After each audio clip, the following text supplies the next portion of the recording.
Welcome back to the channel. So I just got done rewatching Skyfall, the latest in my James Bond series. Obviously most people have Skyfall ranked pretty high up in their rankings as far as best Bond film or up there. So this time I literally was trying to watch and see, I was like, can I find any flaws with this film? Can I point stuff out? Is there things that other people love that I just think are okay? And I think watching this is probably like my sixth, seventh time seeing this movie, eighth maybe. I don't know. I've seen Skyfall quite a bit. And this is just as good as I remember, if not better, because I feel like I pick up on a few different things every time, or I'm a little more detail focused. So normally I would do like the cons of the movie. I can't really think of a whole lot, to be honest. I mean, Sam Mendes directed it, and he's a great director. He's done some of my favorite films aside from Bond. Road to Perdition was one of the first ones I remember seeing, and he that movie I love. It's probably my favorite Tom Hanks movie. He did 1917, which is a great movie, and he did this, and he did Spectre as well, which we'll get to that later. But so he's great. And then I think the cinematographer might have been Roger Deakins on this one, but I might be wrong, or maybe he was using somebody else. But cinematography was great. Nope, it is Roger Deakins. I knew it. Roger Deakins just has a style that when something looks so good, you're like, he probably did it. So the cast, obviously Daniel Craig. Now, as far as which James Bond movie is Daniel Craig's best performance, I don't know. You might say Casino Royale just because that's like the one where I feel like he has to do the most, or maybe No Time to Die. But since I'm going back and rewatching these, Skyfall has been the first one that I've hit that's a Craig Bond movie. So I thought he did a great job. It is weird that they prematurely did the, hey, you might be too old for this, so you're not up to snuff. And then he, makes his last Bond picture. It comes out 9 years after this one comes out, which is kind of crazy. Skyfall's aged beautifully. This movie's now 11 years old, coming this October. It'll be 11 years old. Movie looks like it was made last year. So it holds up. Everything's flawless. I think we've gotten to the point where cameras are going to look just about as good as they're going to get. So that helps. So, like I said, the cast, I believe her name's Naomi Harris is the name of Moneypenny. I'm pretty sure I'm right on that. Yeah, Naomi Harris. She's really good. I think most of the time when they do a Bond girl, and if you want to even call her the Bond girl, but mainly the Bond girl's M, she has that perfect mix of she's capable, she has a skill set, but I never feel like she's becoming some unrealistic superhero that's doing like Black Widow, judo tosses to every dude and they're just like not able to hit her. I never feel like that. So props to her and props to whoever designed like her fights and her. I thought she was good. The dialogue is really good in this. I honestly couldn't come up with a single piece of dialogue that I'm like I really have a problem with. I pretty much liked everything. I feel like everyone said just enough, and it was really good writing and it made sense in the moment.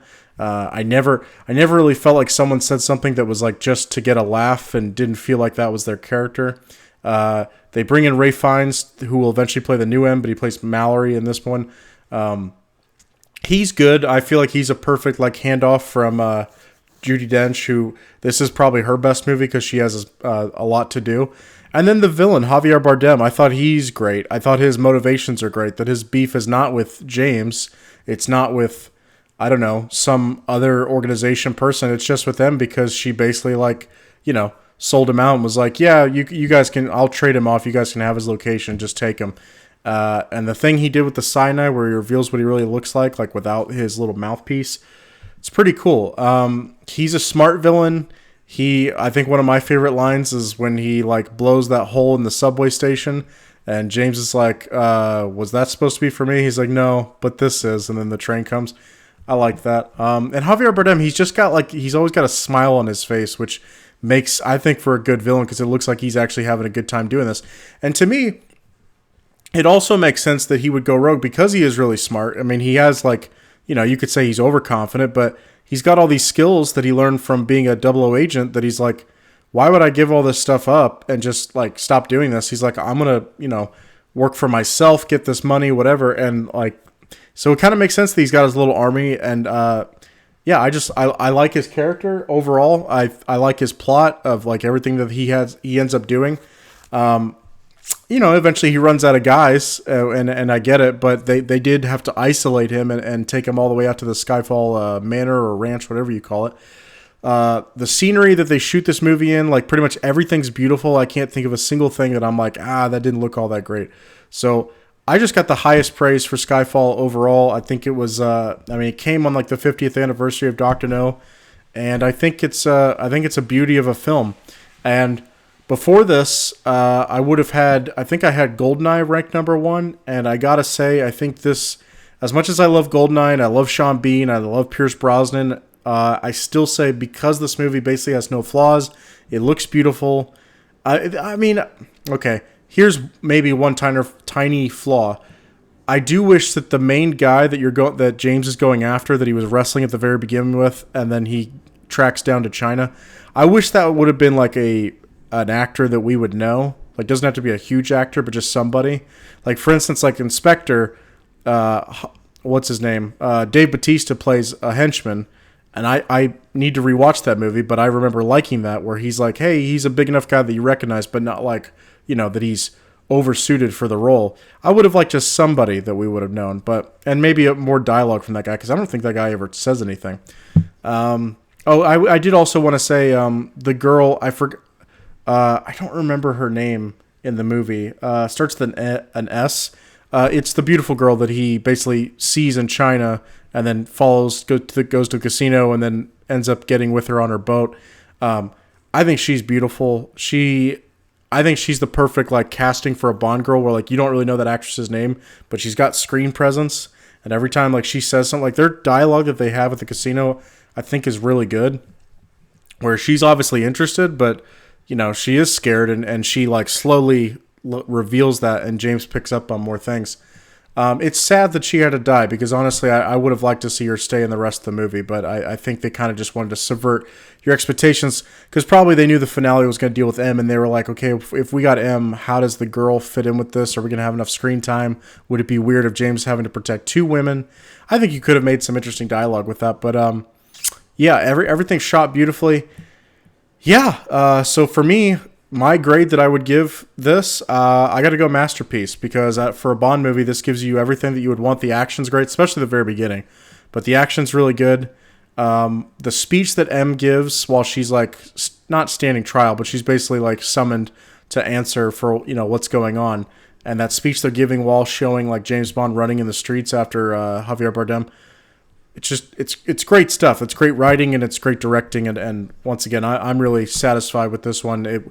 When you've seen this movie multiple times, like I would say more than 5 times, and then you can come back and rewatch it and still enjoy it, that's a great movie. That's exactly what you're looking for. So yeah, for me, this is a masterpiece.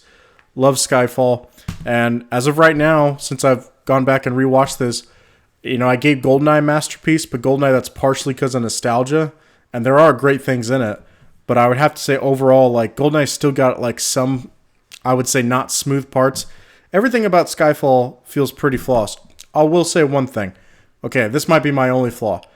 I don't really care for Ben Whishaw as Q. I do feel like he's too young for the part, because, some people said, well, like it's not believable that, the old Q would have really been like a computer whiz. And it's like, okay, but it's also doesn't really seem accurate that some guy that's like some computer hacker knows everything about computers would even remotely understand like physical mechanical tech, how to do all that stuff.